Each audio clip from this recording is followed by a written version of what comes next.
اگرچہ اس میں کوئی شک نہیں کہ ہم چاہتے ہیں کہ ہماری شادی ایک شادی خانہ آبادی ہو، جس سے مراد یہ ہے کہ یہ گھر جو کہ خداوند کی مرضی سے میاں اور بیوی ہم دونوں نے بنایا ہے، یہ ہمیشہ آباد رہے، ایسا آباد ہو کہ اس کی کوئی مثال نہ ہو۔ مگر ہم میں سے بہت سے لوگ ایسے بھی ہوتے ہیں کہ وہ پوری کوشش کرتے ہیں کہ ان کے گھر کا آنگن ہمیشہ آباد رہے۔ گھر میں دو برتن اگر قریب قریب رکھے ہوں اور خاص طور پر وہ سلور کے ہوں، ذرا ہلکے ہوں، تو تھوڑی سی ہوا چلے تو وہ آپس میں بجنے لگتے ہیں، کھڑکنے لگتے ہیں۔ یہ پنجابی کا بڑا خوبصورت لفظ ہے کہ ٹینڈے بھانڈے جدوں کول کول ہون تے کدی کدی آپس 'چ کھڑک بھی جاندے نے۔ مگر میرے عزیزو، ہم میں سے بہت سے لوگ ایسے ہیں جو ان برتنوں کی مانند ہیں جن کے کھڑکنے کی آواز نہ صرف ہمسایوں کو آتی ہے بلکہ آدھا شہر ان کو جانتا ہے۔ میں جب ایز اے کاؤنسلر بہت سے جوڑوں سے بات کرتا ہوں تو ان کے پاس ایک دوسرے کی مخالفت میں ایک دوسرے کے خلاف اتنا مواد ہوتا ہے، اور وہ ایسی زبان استعمال کرتے ہیں، وہ ایسی لینگویج استعمال کرتے ہیں جو غیر پارلیمانی ہے، جس کا مطلب یہی ہے کہ آپ کو سنائی نہیں جا سکتی۔ اور یقیناً آپ کا بھی ایسا ہی تجربہ ہوگا۔ آج کا خوبصورت موضوع ان جوڑوں کے لیے ہے جن کے کیسز یا تو عدالتوں میں چل رہے ہیں یا ان کی جدائیاں ہو چکی ہیں، یعنی بس طلاق کی نوبت آ پہنچی ہے۔ تو آج کا خوبصورت پیغام ان دونوں کے لیے ہے، آؤ صلح کریں۔ نمبر 1، میاں بیوی میں جب بھی کبھی لڑائی ہوتی ہے تو پہلا موڑ جو کہ ہم غلط مڑتے ہیں، کہ ہمیں مڑنا تو دائیں تھا مگر ہم مڑ بائیں طرف چاہتے ہیں، وہ یہ ہے کہ ہم اپنے سہیلیوں کو، اپنے رشتہ داروں کو، اپنے بہن بھائیوں کو اس جھگڑے کے بارے میں بتانا شروع کرتے ہیں۔ سارے تو نہیں مگر بہت سے عزیز ہمارے بہن بھائی ہماری اس سٹوری کو، ہماری اس کہانی کو بڑے غور سے سنتے ہیں۔ ان میں سے کچھ ایسے ہوتے ہیں جو ایسے حالات میں سے خود بھی گزر رہے ہوتے ہیں، یعنی ان کے اپنے گھریلو حالات بھی خراب ہوتے ہیں۔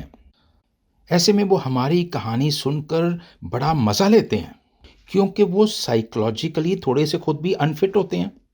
ایسے میں وہ میاں اور بیوی کو ایسے ایسے عجیب و غریب مشورے دیتے ہیں جس میں میاں اور بیوی بھی سن کر ان مشوروں کو خوش ہو جاتے ہیں۔ مثال کے طور پر میاں کے رشتہ دار ان کو یہ بتاتے ہیں، اس کے بھائی بھی ہو سکتے ہیں، وہ تو چھڈ پڑے بھابی نو، اور نہ صرف یہ کہتے ہیں بلکہ تصویریں بھی دکھاتے ہیں کچھ لڑکیوں کی کہ ویکھ کنی خوبصورت ہے، اس ساری زندگی تیری خدمت کرے گی۔ اور بالکل اسی طرح وہ بیویوں کے ساتھ بھی کچھ ایسی ہی بہلانے پھسلانے والی باتیں کرتے ہیں۔ جیسے میں نے بتایا تھا، یہ لوگ آپ کے اس جھگڑے میں بڑی دلچسپی لیتے ہیں۔ وہ آپ سے جب بھی ملیں گے تو بتائیں، پوچھیں گے پھر ہور دس، ہور کی ہویا؟ آپ بھی اپنا غم ان کے ساتھ شیئر کرنے کے لیے بےتاب ہوتے ہیں تو آپ بھی خوب اچھے طور پر مرچ مسالہ لگا کر پیش کر دیتے ہیں کہ آج میرے نال یا کل میرے نال کی ہویا۔ ہم یہ سمجھتے ہیں کہ ہمارے یہ رشتہ دار ہمارے بہت ہمدرد ہیں، مگر عزیزو یاد رکھیے یہ ہمدرد نہیں ہوتے کیونکہ یہ خود ذہنی بیمار ہوتے ہیں۔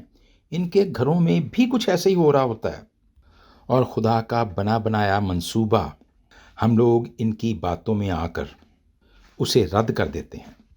میں نے بہت سے جوڑوں کو دیکھا ہے جن کی طلاقیں ہو گئیں، سب کی تو نہیں لیکن میجورٹی کی، کہ ان کی اگلی شادیاں بھی کامیاب نہ رہیں۔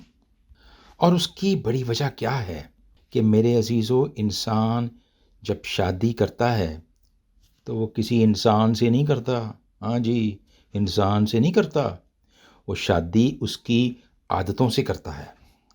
اگر اس کی عادتیں اچھی ہوں تو شادی قائم رہتی ہے، اور اگر اس کی عادتیں یعنی وہ علتیں جو اس کو پیدائش سے ہی پڑی ہوتی ہیں، اگر وہ ان کو نہ چھوڑے تو پھر یقیناً شادی خانہ بربادی ہوتی ہے۔